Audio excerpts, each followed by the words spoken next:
تادا، سلام. اینجا ساجینه.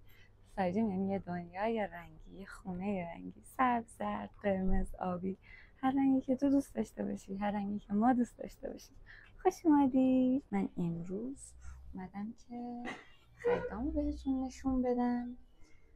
تو ویدیو قبلی نشد، وقت نشد بچه ها که از چیزایی که خریدم عکس بگیرم. قولشو الان بهتون دادم. من رنگ پارچه خریدم.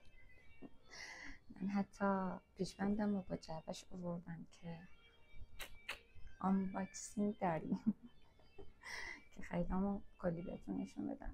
چند تا قلم کوچیک خرید کردم و این لباسایی که قراره روش طراحی کنیم.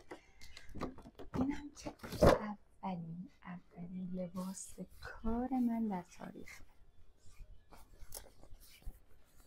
تادا!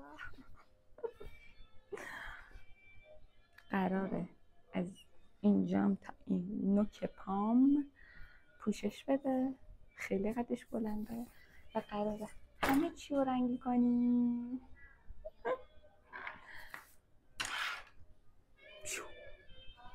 قراره رنگ بپاشیم.